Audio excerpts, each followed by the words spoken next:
I have a really special guest today. So I want to thank you guys for being here. We're going to talk about mindful marketing. So if you don't know what that is, yes, it's a real thing. And we're going to talk to you all about it. I am so happy today because my guest is none other than Sandy Skelaney. Did I say your last name correct? Okay. She is the executive director over at Mindful Kids Miami. And if you don't know what Mindful Kids Miami is, she will go ahead and explain that to you. She's setting up her watch party right now, things that happen live on air. So she's setting up that watch party on her phone, so she can check that out as well on Facebook if you are connected with her there. And anyway, so I'm going to go ahead. You can explain what Mindful Kids Miami is, but I've actually been aware of this organization for several years before we even had a chance to meet or connect. And they do this amazing thing with students in Miami and in Miami-Dade County Public Schools and throughout the area, where they teach mindfulness to kids. So it's just ridiculously helpful. I've been to one of their gala events with Renee, and what they do to help kids learn mindfulness, and it's really helping with their stress reduction, right? Like you guys have done study after study on this. So anyhow, I'll let her introduce all that. I'm going to stop blabbing away, and I'm going to welcome Sandy. Go ahead and introduce yourself and tell us about Mindful Kids Miami. Yeah, thanks so much for having me.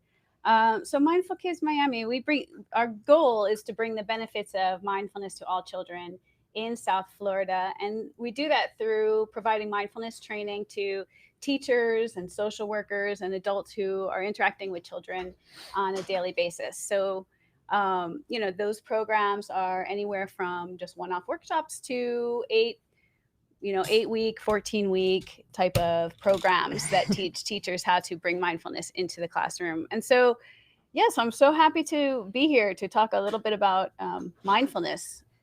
Yeah, well, we are super happy to have you. So we're going to talk again about mindfulness and marketing, because this is the Marketing Monday show after all, right? So let's talk a little bit about what mindfulness is. So we're talking about things like stress reduction, but also empathy, about connecting, about being present in the moment and all the benefits of that. So let's talk about that for a second and kind of really define what mindfulness is. And then we can jump into how that relates to marketing.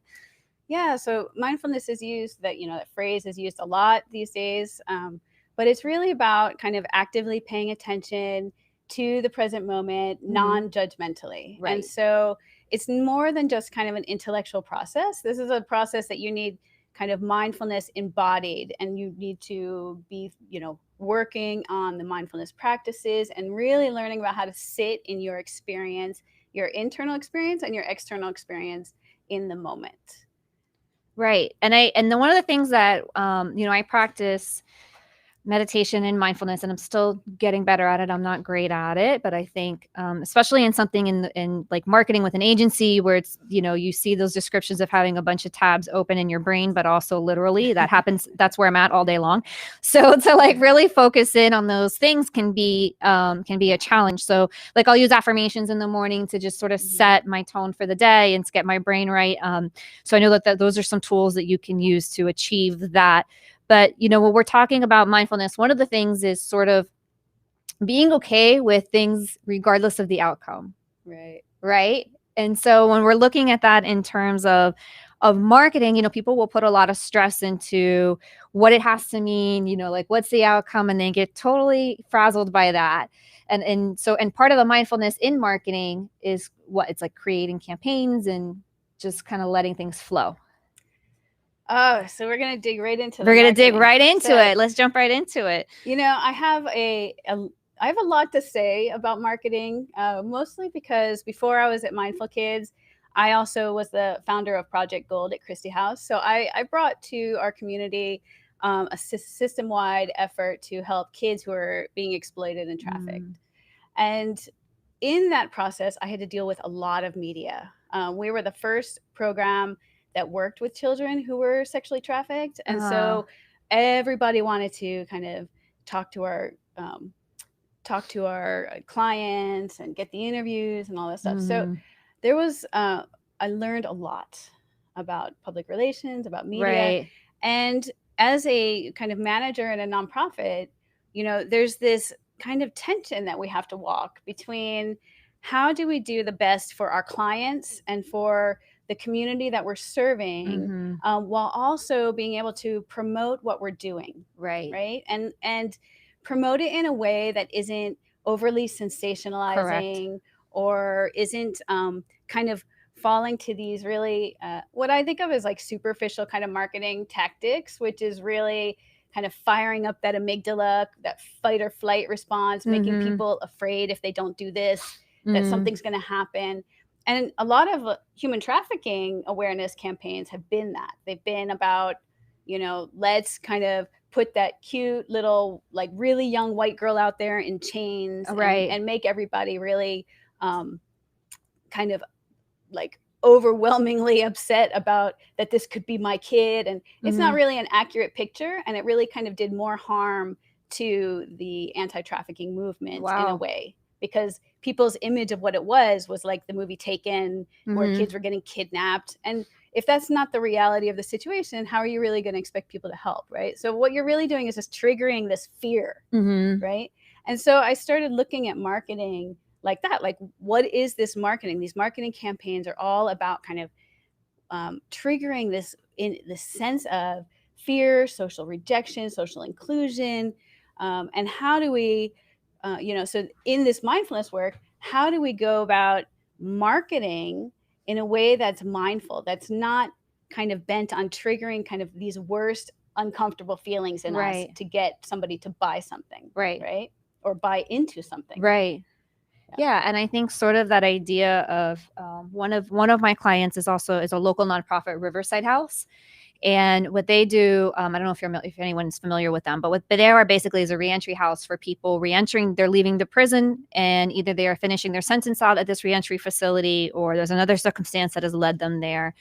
And that sort of has been a challenge as well, right? Is figuring out how do we craft our messages around there, and in a way that's sensitive to the population that we're serving as well, right? So I think like that becomes another piece of the puzzle, and focusing on those things. So, all right. So you were at Christie House, right? And you were creating all these campaigns and redefining. And so, what else did you learn? And when did you start to think about applying mindfulness into marketing?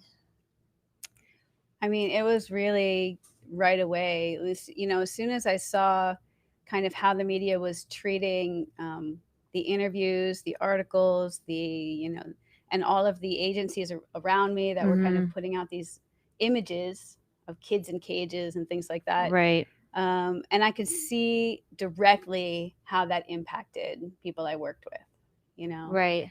And so for me, it was, I always kind of took a step back after that. And every time somebody wanted to talk to me, interview me, I always, I looked at, well, what's your agenda? Right. What are we doing with this? Let's do a little training first. Let's, I want to sensitize people or humanize people to the clients that we're working with, rather than kind of putting them out there as like this voyeuristic, drama that they can look at and get attached to in a way where they're looking at this person as the other, right? And so like my life is not so bad because look at that person's life, and I can be a hero if I rescue that person, and that's not what we want to do, right? We want to being mindful means that we're really connecting with people and humanizing all people as equally deserving, equally in this space that we call the world, and in order to do that, we really need to start looking at ourselves internally, right? So we have these external reactions to things that are happening.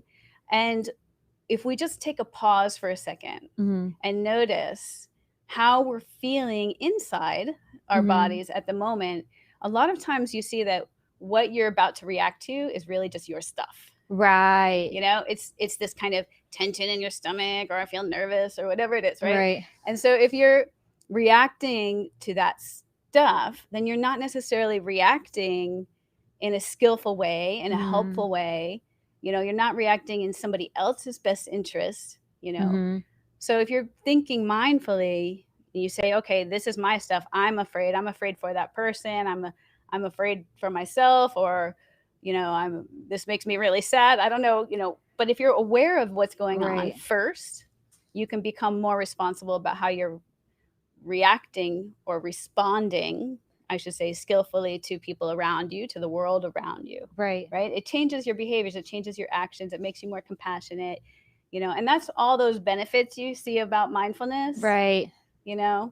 Right. So Yeah. And I find too a couple of things here. So in this conversation is one that it seems that that that sometimes people they get really scared in their business, especially as a small business owner. And I saw this a lot this year, and understandably so, by the way, with COVID and with the pandemic and the shifting things. And people started panicking because they're like, wow, okay, where do I put my advertising dollars now? How do I protect my business? yeah.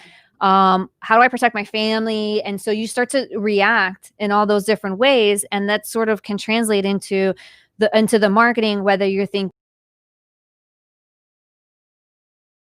okay, people just, sort of start. And, we see this too also with the social justice movement. People, it invoked a lot of, and again, understandably so, but it invoked a lot of fear this year. People felt a lot of fear. Yep. So can you kind of talk about using mindfulness techniques to work through that fear as a business owner or leading an organization?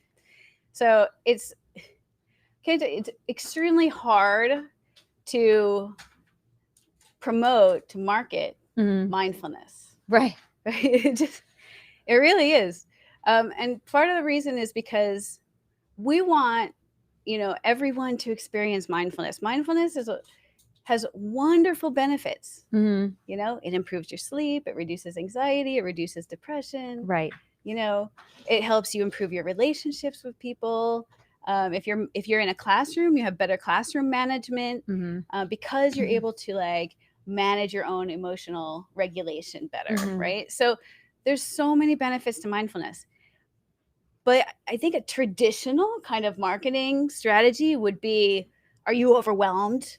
Are you at your wit's end? Right. Is life falling apart for you? Right. And right. Yeah. And this isn't mindful, because if you're doing that in order to kind of engage an emotional response, what you're doing is you're triggering them, right? You're not being mindful towards them. Right. You're actually triggering discomfort, panic. You're triggering more anxiety just to get them to feel like they need your program. So it's so hard, right, to market from mindfulness. But I really believe that all marketing can benefit from mindfulness, right? So, it's very sad to me. I've been doing mindfulness practices for 20 years. Wow. I've been a feminist for longer than that. It's really sad to me to see how many billions of dollars women are spending on, self-improvement, physical, aesthetic self-improvement, weight loss, makeup, all these things, right? So if you think about, those ads are traditionally targeting your innermost insecurities and fears and things like that, and it's kind of like this base level of marketing, and from an evolutionary standpoint, we are not that far from, the hunter-gatherer tribal place, right? Where we were running around in groups of 50. And the thing is that you need that kind of social acceptance. Fight or flight, and you needed the fight or flight. And you needed the fight or flight. Right. And what happens is, if you don't have that social acceptance, then your tribe kicks you out, leaves you on the savannah or whatever.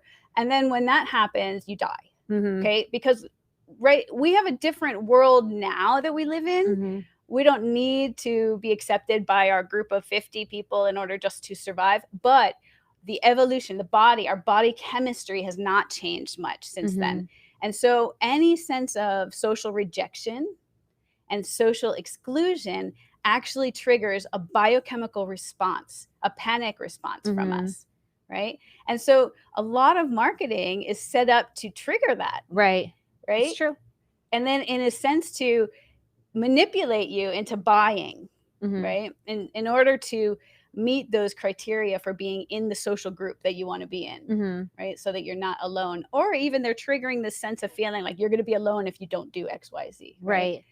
And that's, to me, I feel like it's highly irresponsible. But in a world that's kind of driven by profit, and that formula works. Right. And so the more that we understand that, mindfulness as a consumer would help you to be able to see through that. Right. It would be able to, if you're practicing mindfulness and you're watching all this kind of advertising around you, you're going to be probably more likely to notice oh, I saw that beautiful woman in that ad, and then all of a sudden I felt shame that I don't feel that I don't look that way, or that I'm alone and I don't have a partner, or and so, but you'll be able to recognize that and take a pause and kind of reassess what's true, what's important in your life, and things like that.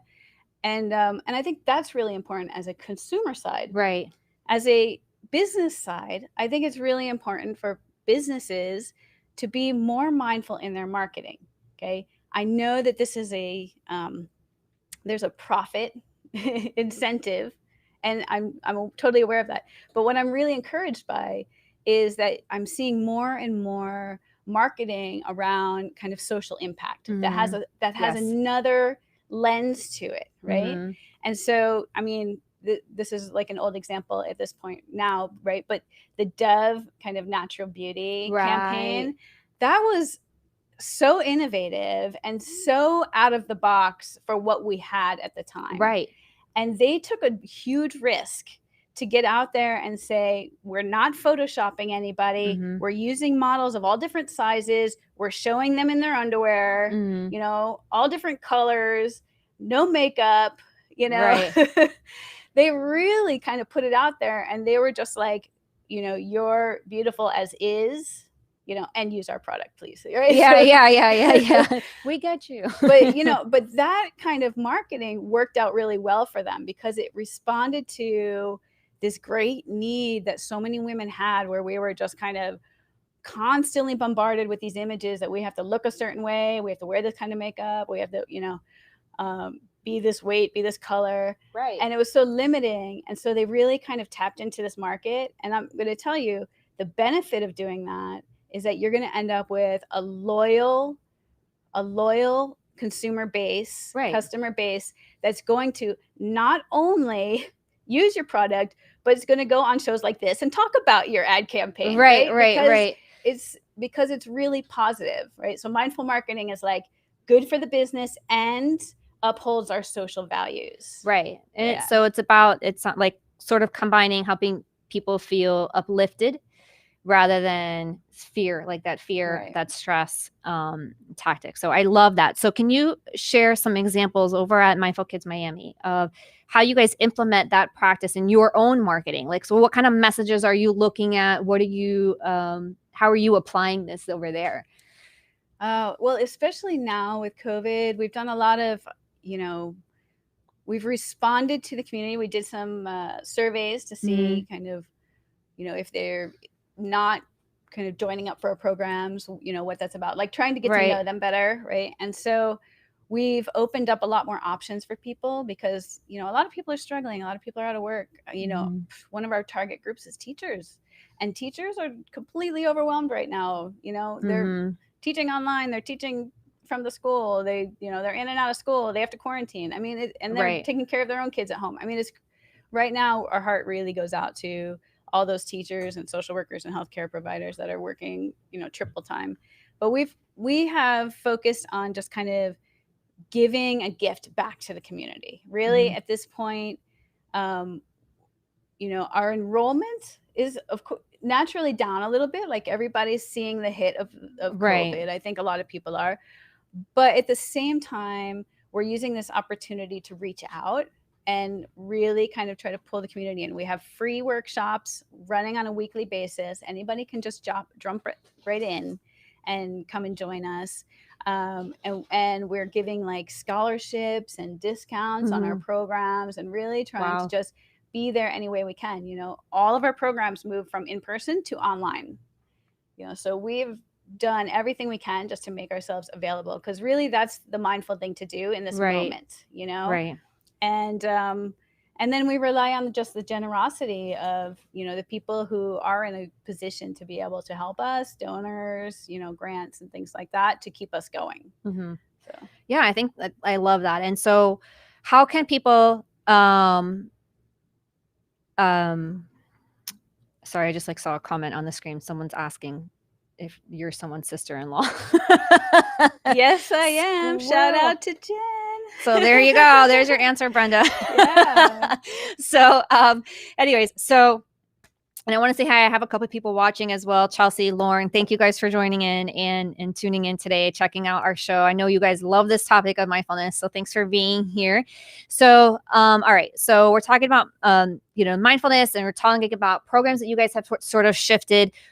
How can people get those programs? Like, how can they, if they say, oh, I want to learn more about mindfulness and I'm interested in some of these courses that you guys offer, how do I get involved? Like, where do they go for that? Oh, that's easy. Just go to our website, sign up for our newsletter. The website is www.mindfulkidsmiami.org. Very simple. Mindfulkidsmiami.org. ORG. Did I say that correctly? I don't even know. .org. It's Monday, guys. What do you want from me?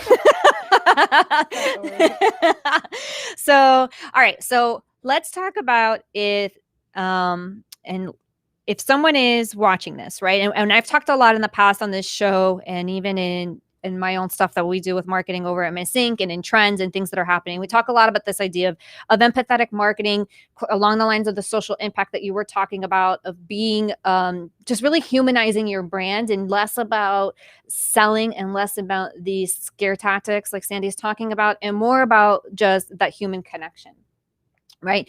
So like, I have a few questions for you, but the first one is like, how can a business owner begin to think about their message in a way that matches that? Like, so what's one or two things that they should be considering in their marketing right now to be more mindful in their marketing approach? Oh, wow. You know what? I'm going to use an example from my friend, Sean Wrench, who just recently, not too long ago, started a kind of wellness coaching and keto coaching program. But he did it because he experienced such great success doing the program himself, and he wanted to give back. And so he gets on his group, it's the Keto Jumpstart group, and he gets on and he does all these live videos, and he is this authentic person, right? Like, he's even said he's gotten advice from other marketers that, to kind of be a certain way, right, when you're on there. And he's just kind of like said, F it. I drop F-bombs. I talk about this or that. I'm kind of quirky, right? And he said as soon as he really embraced his authenticity and the humanity of who he is, like as a public person, right? His group exploded. He's got like 3,000 people in his group now. And it really works. And he said, he's been given advice not to give away all your products for free. And he gets on and he just gives away tons of stuff. He's constantly giving back to the community and talking about how much he loves the community, right? And how much he wants to help people, because he genuinely does.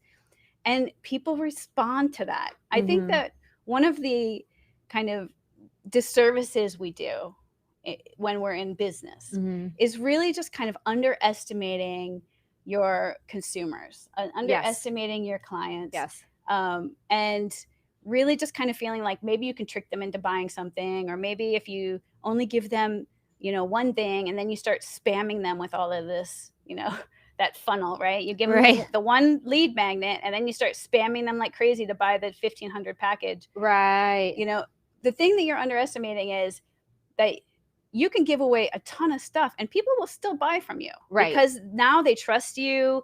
They love that you've given this much. They want to give back to you. They feel like you deserve it, and so there's a whole different kind of business model that for marketing that I think that we need to explore, and it's more about kind of community. How can we be in community with each other and support each other?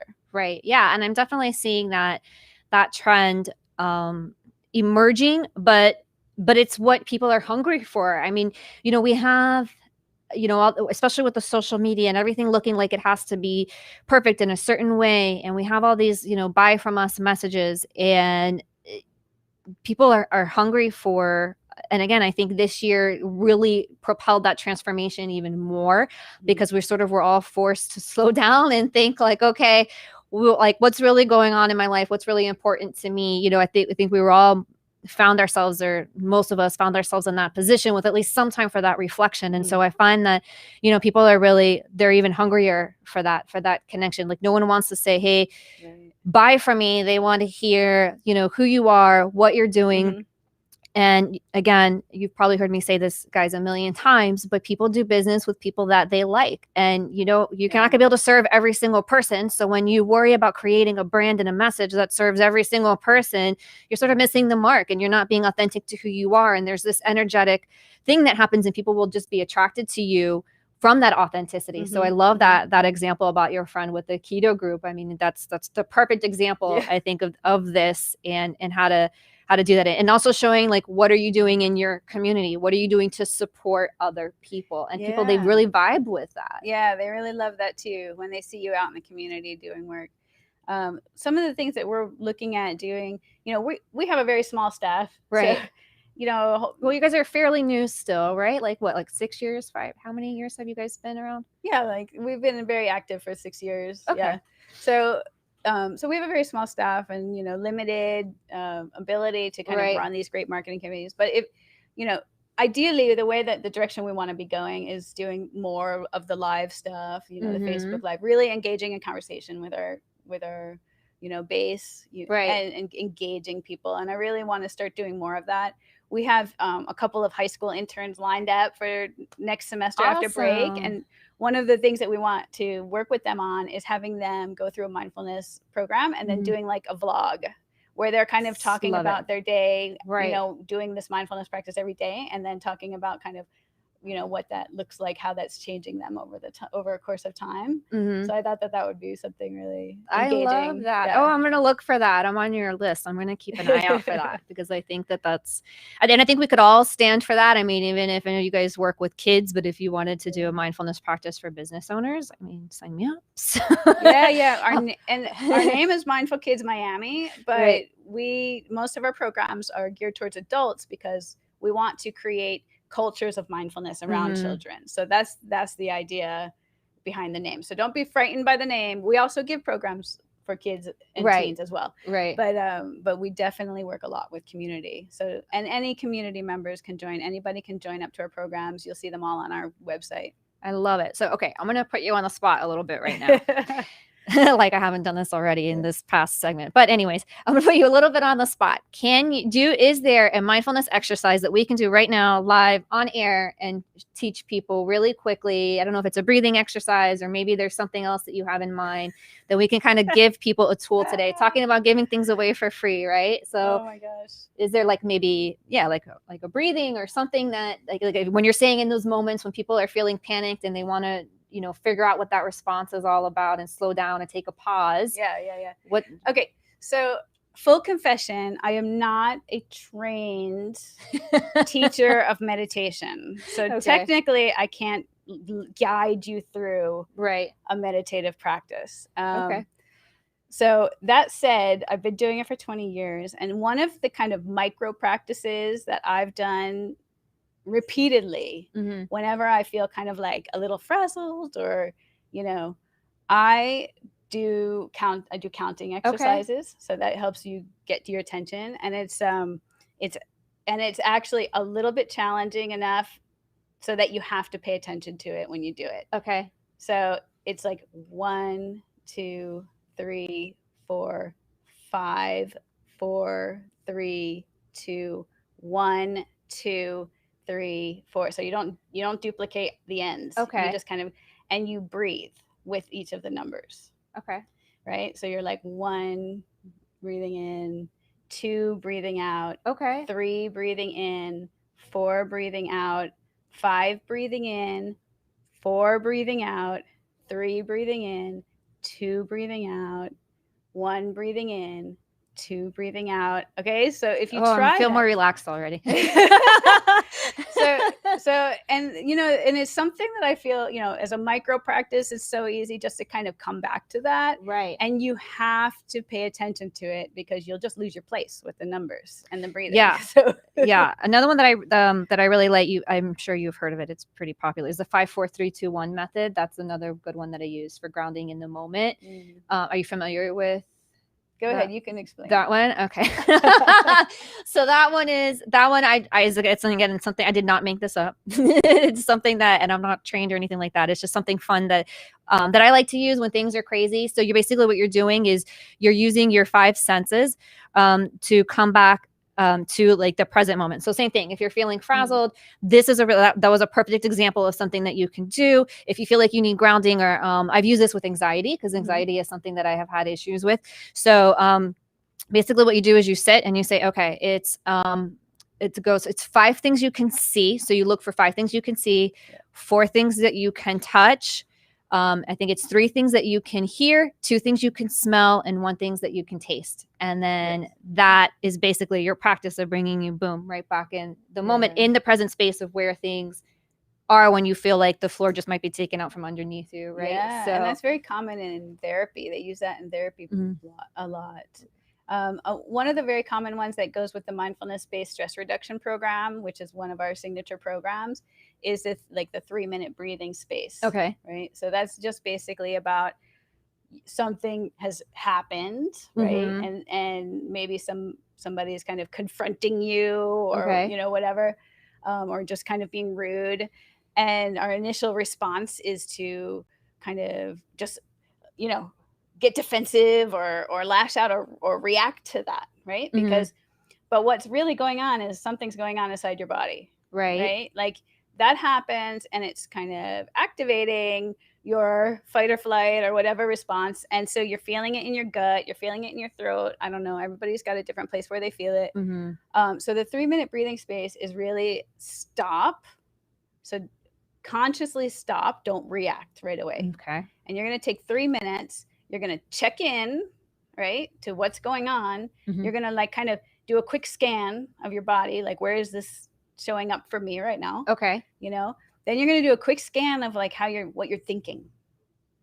Okay. Right? So a scan of your body, a scan of what you're thinking. Yeah. Because a lot of times that thought process becomes like this kind of self-defeating rumination, or you're making assumptions about this person that you know nothing about this person, and clearly then you're like, he's an a-hole and this and that, right? So you don't really know what's going on with that person, right? And as soon as you and then you breathe, okay? You take a few breaths and you focus on your breath.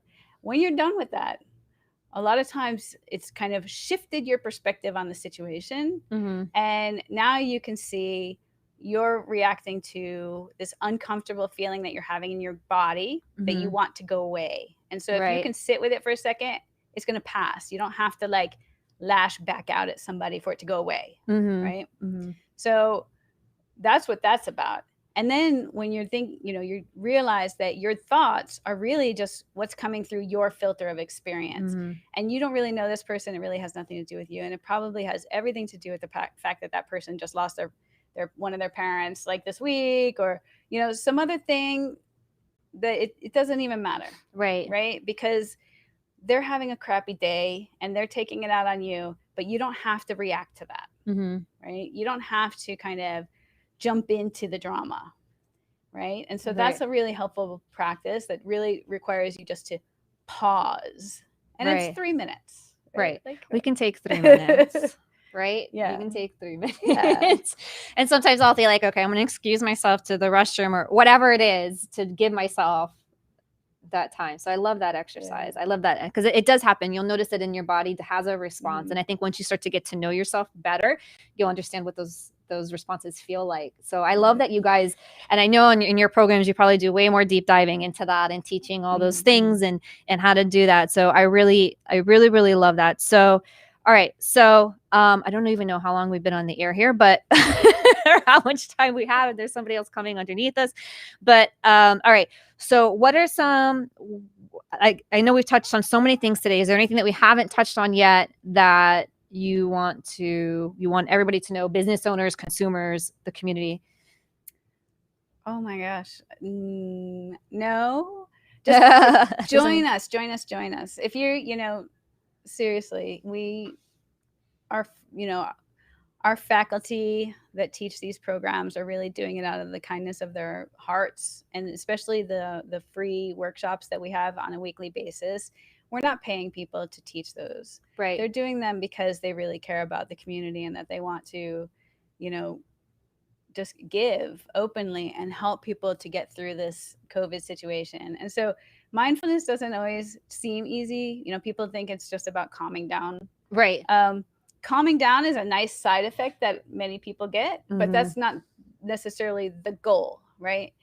And sometimes it feels like work, especially if you're signing up for an 8-week program, right? But I promise you, on the other end of that, your life becomes transformed because you have a completely different way of looking at the world and looking at the people around you. Right. You know, if you're, and like I said, I've been doing mindfulness 20 years. Right. I started mindfulness back before I started working with children who are sexually trafficked. And if you can imagine, that population is high trauma, high stress, very challenging. Right. You know, the rates of burnout when you're a social worker working with kids who have been experiencing trauma are extremely high. The rates of burnout for teachers, especially right now, probably also very high. Right. What happens when you're burned out? You get compassion fatigue. Okay. That's like, and like compassion fatigue. So if you're not burning out and just kind of leaving your job, then you're getting compassion fatigue, which means that you are not as empathetic, as compassionate, as engaging with your clients. You're more just kind of living at this basic level of stress, chronic stress. And of course, we know what chronic stress does to the body, right? Chronic stress, shooting out all that cortisol. You're going to gain weight. You're not going to eat mindfully anymore. You know, you're going to reach for your comfort food. You're going to kind of curl up in your little ball and not want to do anything, not reach for those exercise and all those things that help. And it kind of is this downward spiral, right? Oh yeah. It can have total crazy. If you don't know, understand, if you've never looked into the long-term effects of stress on your body, in addition to these things that Sandy just mentioned, look into it. It's astounding. And I'm pretty willing to bet most of you out there have been to a doctor and they're like, oh, your problem is that you're stressed, right? Like the symptom presents itself as a way of all that built up. Yeah. But it doesn't always seem easy, right? People they take yoga sometimes, or they go to one meditation and they think it's going to like transform their whole life. It's a discipline, but it's a practice. You know, your mind is a muscle. It needs to be practiced. But once you start doing something regularly, even if it's 10 minutes every morning, you know, you're going to start noticing changes, and you're going to be able to, you know, my life feels so much easier now, even though it's not that the circumstances is that like life got better, right? It's actually just that I'm better able to cope with the things that are coming into my life. And I love that. Right? I think that, you know, as an individual, as a business owner, however you define yourself, challenges are inescapable, emotions are inescapable. And so these are things that if you can learn how to use a practice, and implement, I should say, a practice like mindfulness, because it's not like it's a course you even take for 8 weeks and then you're cured forever. It's an ongoing process, right? Like you have to continue to work at it. So I think you explained that so well today. So thank you so much for taking the time to being here. So again, so it's mindfulkidsmiami.org or mindfulkidsmiami.org. And if you have you want to sign up you have your newsletter sign up list there, right? So people can find out about your classes and everything that you guys are offering. All right. So we're in a holiday season. It's an odd holiday season, but it's still a holiday season. There's still some stress going on. So let's close out today with one thing that you would say about sort of being mindful moving forward through the rest of the year and going into next year. Oh, because we're coming through this holiday season. Yeah. Well, one, don't expect that, you know, January 1st, everything's going to be like rosy, right? So that's not the reality. You know, but as we're going through this holiday season, I know that people have been really struggling, and I know that, you know, people are, have family that aren't there. Right. So it's really important to practice self-care more than ever. Right. If Christmas isn't as fruitful as it is every year, that's okay. You know, if it's not as many people around you this year, you know, the experience that you have right now is what's, you know, meant to be here right now. And so we need to just look at that and just kind of we need to be able to be okay with the experience in the moment as it is right now, and just be grateful for what we have, you know, and you know, health, or children, or whatever, you know, whatever it is that you have, because we're all struggling in some way, right? So And just hopefully people will understand that we're in this together. Okay. Um, so reach out, contact us, even if you need somebody to talk to, really, and come to our weekly sessions, and there'll be people there to kind of help get you through this. Oh, I love that. So there you go, guys. You can go check them out. Make sure you check out their weekly sessions. Again, I like to say mindfulness and meditation is not an emergency button that you hit when things are going wrong, or I think you've referred to before. It's not a magic pill, but it's something that if you put forth and you work towards, you will really reap long-term benefits for it. So I want to thank Sandy so much for being here today. I could talk about this forever in case you guys haven't noticed. There's so many more questions that I have, but I don't know how much time we have today. So I don't want to hog up the studio, but I want to thank Sandy for being here again. And I want to thank everyone for being here. We'll be back next week. We're going to talk about PR and media relations and what that's like these days. And so stay tuned for that Marketing Monday next week. And again, I'm Misty Buck with Miss Inc. This is Sandy Skelaney. She's the executive director of Mindful Kids Miami. And we want to thank you guys for being here. And I will see you next week. Make it a great one.